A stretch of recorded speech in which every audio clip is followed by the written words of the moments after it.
On a ici une expérience qui est constituée de deux épreuves. Première épreuve, je vais tirer une boule ici. Soit elle est rouge, soit elle est bleue. Je vais ensuite faire tourner la roue et regarder quel secteur j'obtiens. Je peux avoir un secteur noir, un secteur gris ou un secteur vert. Pour trouver toutes les issues de cette expérience, on trace ce qu'on appelle un arbre.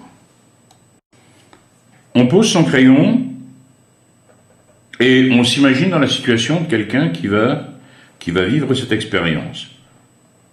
Première épreuve, il va tirer une boule, soit la boule est rouge, soit elle est bleue. On va pondérer cet arbre, cela veut dire que sur chaque branche, on va mettre la probabilité correspondante. Quelle est la probabilité d'obtenir une boule rouge? On a ici un total de 4 boules et on a 3 boules rouges. Donc on a combien de chances d'obtenir une boule rouge sur 4? 3. La probabilité ici est 3 quarts. Quelle est la probabilité d'obtenir une boule bleue? Bien sûr, 1 quart. On arrive maintenant à la deuxième épreuve. On peut imaginer que vous avez eu une boule rouge à l'épreuve précédente. Qu'est-ce qui peut vous arriver maintenant? Soit vous obtenez, en faisant tourner la roue, un secteur gris, un secteur vert, ou bien alors un secteur noir.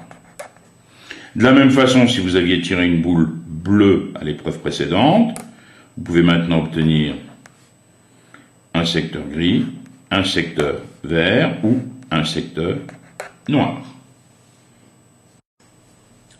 Je continue à pondérer mon arbre. Donc ici, qu'est-ce que j'ai?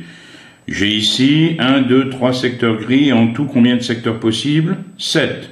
Donc la probabilité d'avoir un secteur gris, c'est bien sûr 3 septièmes. La probabilité d'avoir un secteur vert, c'est 2 septièmes. Il y a seulement 2 secteurs verts. Et la probabilité d'avoir un secteur noir, c'est également 2 septièmes. Là, de la même façon, j'ai les mêmes probabilités que j'écris sur les branches.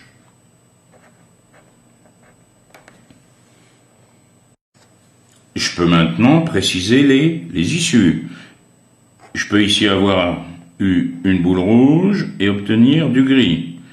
Je peux avoir une boule rouge et obtenir, avec la roue, du vert. Et j'écris ainsi toutes les issues.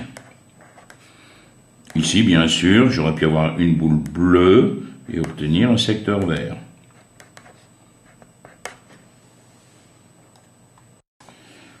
On veut maintenant trouver la probabilité de chaque issue. Il suffit de multiplier les probabilités qu'on rencontre sur chacune des branches avant d'arriver à l'issue. La probabilité d'avoir une boule rouge et d'être tombé sur un secteur gris. Je commence ici, je vais avoir 3 quarts multiplié par 3 septièmes. 3 quarts fois 3 septièmes, ce qui me fait 9 28e. Et la probabilité d'avoir une boule rouge et un secteur vert.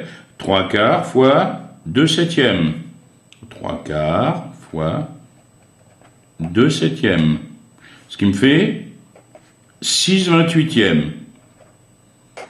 Que je peux simplifier par quoi? Par 2, ça me fait 3 quatorzièmes. On continue. Pour la probabilité d'avoir obtenu une boule bleue et ensuite un secteur gris, j'ai donc 1 quart fois 3 septièmes. 1 quart fois 3 septièmes, ce qui me fait 3 28e. On continue. Et enfin, la probabilité d'avoir eu une boule bleue et ensuite un secteur noir, cela me fait bien 1 quart fois 2 septièmes, c'est-à-dire 2 28e, on peut simplifier par 2, ça me donne 1 quatorzième.